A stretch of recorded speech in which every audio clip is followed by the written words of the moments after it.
Assalamualaikum warahmatullahi wabarakatuh. Perkenalkan, nama saya Silpi dengan NIM 1915070, kelas BKPI 5C. Program Studi Bimbingan Konseling Pendidikan Islam Fakultas Tarbiyah Institut Agama Islam Negeri Syekh Abdurrahman Siddiq, Bangka Belitung. Baiklah, di sini saya akan menjelaskan hasil tema proposal dengan judul Pengaruh Bullying Terhadap Moralitas Siswa di SMP Negeri 5 Toboli, kelas 7, 8, dan 9. Nah, untuk selanjutnya yaitu ada latar belakang, di mana pada hasil tema ini, bullying merupakan tindakan negatif yang dilakukan oleh orang lain secara terus-menerus atau berulang. Tindakan ini kerap kali menyebabkan korban tidak berdaya atau terluka secara fisik maupun mental. Dalam aspek etimologi, bully atau dalam bahasa Indonesia kerap juga digunakan dengan bahasa rundung yang bermakna mengganggu, mengusik, dan menyusahkan. Untuk rumusan masalahnya yaitu bagaimana bentuk-bentuk dan dampak terjadinya bullying di SMP Negeri 5 Toboli.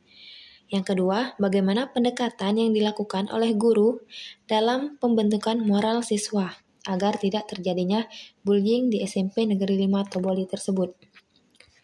Nah, selanjutnya itu ada pula tujuan penelitian. Yang pertama, untuk mengetahui bentuk-bentuk dan dampak terjadinya bullying di SMP Negeri 5 Toboli. Yang kedua yaitu untuk mengetahui pendekatan yang dilakukan guru dalam pembentukan moral siswa agar tidak terjadinya bullying. Selanjutnya yaitu ada pula kegunaan penelitian.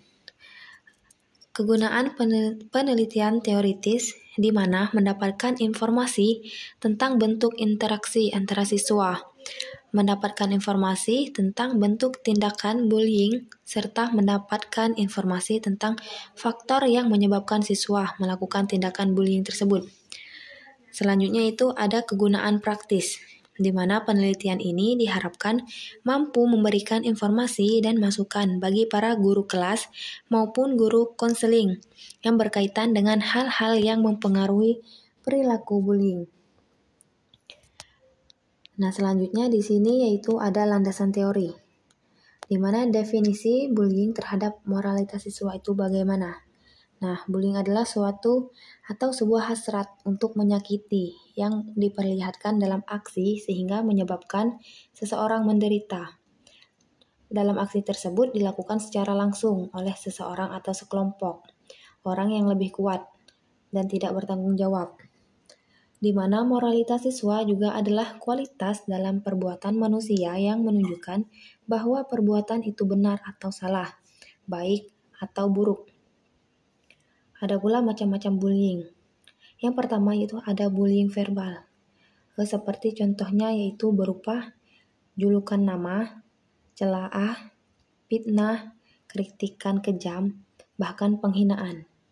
Yang kedua itu ada bullying fisik, di mana pada bullying fisik ini seperti memukuli, menampar, mencekik, menggigit, mencakar, meludahi, dan merusak, serta menghancurkan barang-barang milik anak yang tertindas.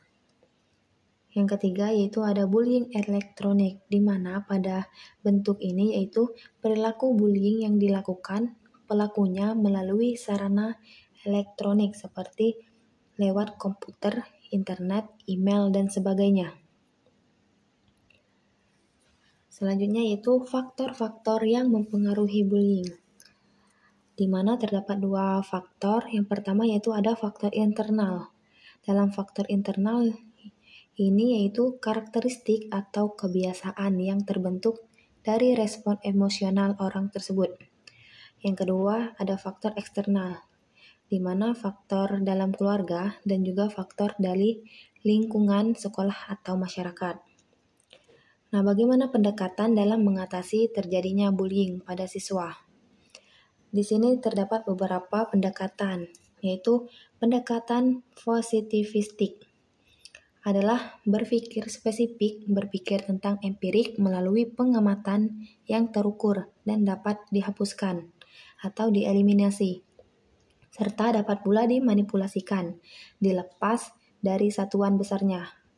Yang kedua yaitu ada pendekatan naturalistik, di mana istilah yang menunjukkan bahwa pelaksanaan ini memang terjadi secara alamiah, apa dayanya, dalam situasi normal yang tidak dimanipulasi keadaan dan kondisinya.